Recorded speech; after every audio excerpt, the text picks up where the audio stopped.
What's going on, Jerome's? We're back. Halftime show, Vikings and the San Diego stupid Chargers.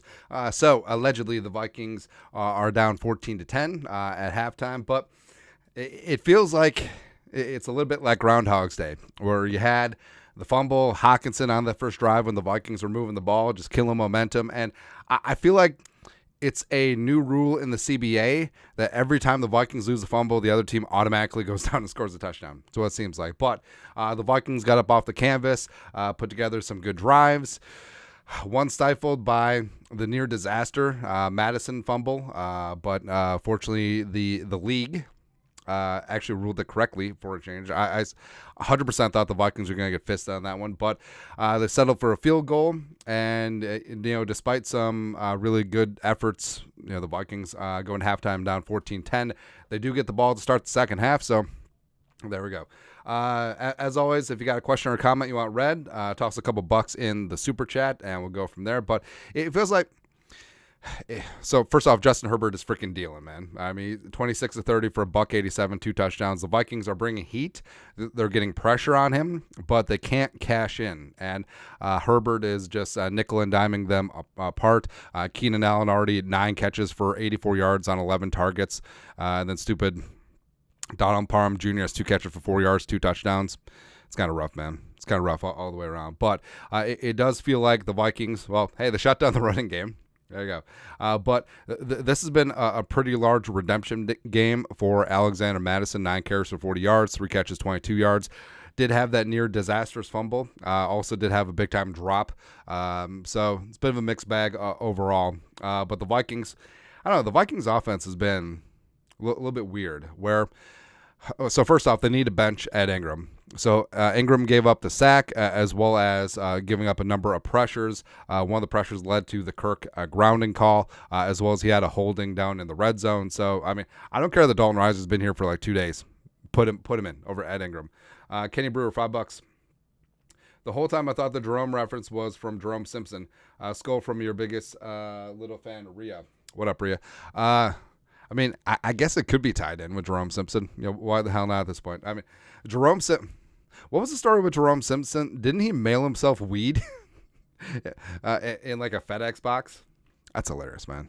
It's hilarious. Anyways, but yeah, the Vikings, Justin Jefferson didn't have a target in the first quarter, and the Vikings were hell-bent on establishing the run. Now, they were getting some things going, yes, but in the Hockenson fumble, Hockenson shouting out his alma mater, Iowa, after their stellar performance last night in Happy Valley against Penn State. But I don't know, like JJ came up with some big time grabs, and just go to him more. Like San Diego cannot handle Justin Jefferson.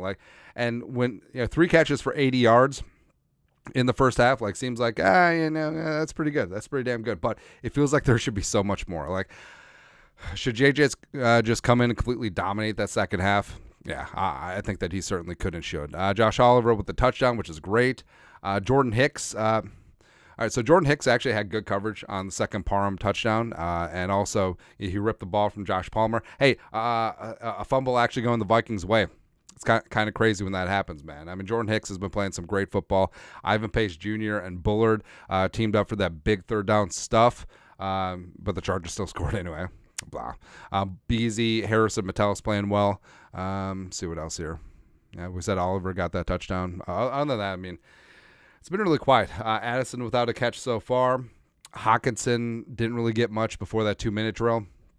And I know that people are upset, and the Boo Birds were out. When the Vikings had that last play where Kirk just threw it out of bounds as opposed to taking a sack. But so it is what it is. I mean, the Chargers safety made a hell of a play to keep Hockenson in bounds, and I mean, hats off to them. They did good in that spot. But I guess since we're just being a hater, yeah, the Dolphins boat racing the Broncos there. But since we're just being a hater, so I mean, Falcons, claw your way back into this game, man. Go ahead. And it sucks that the Saints are up 17-0, but at least it's against the greasy grimy Green Bay Packers. That's all, man. That's all I got. Taya has $2. Solutions for Madison. Let Greg Joseph run it. No, Madison's actually running angry today. Ty Chandler had a couple of great carries as well. And you notice that well, Ed Ingram isn't stepping up, but you notice that Ezra Cleveland is having himself a better day, and having a guy like Reisner behind them for competition. Weird when that happens. Or Madison is running hard. Chandler ran great for the couple carries that he had. Almost like they just traded for a viable replacement. I mean, competition is good for everyone, man.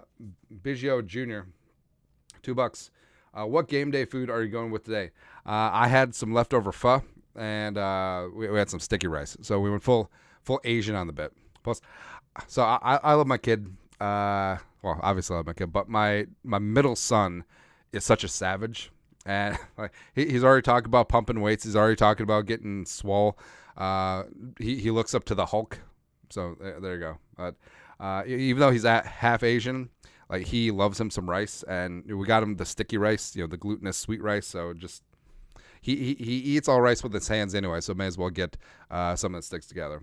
But overall, Vikings get the ball, start the second half, and it feels like Herbert's dealing right now, and there's not really much that you can do about it. Like, Flores is sending pressure. Ideally, some of that pressure will get home. I think they're playing too off on some of these receivers, especially when they are bringing pressure. They're just leaving too many open windows underneath when Herbert knows he's got to get rid of the ball quick.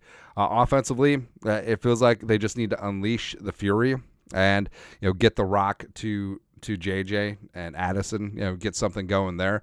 And I don't know, just feels like the team.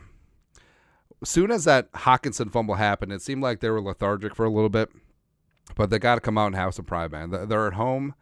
This is a game that they cannot afford to lose, and they're a better team. They're simply a better team than the Chargers, and it'd be about time they start acting like it. So that's it. But that's the halftime show. A quick little check-in. We'll be here for post-game show, 10 takeaways, as well as winners and losers. You guys are the best. Keep Skull alive, all that stuff. Skull, no production value.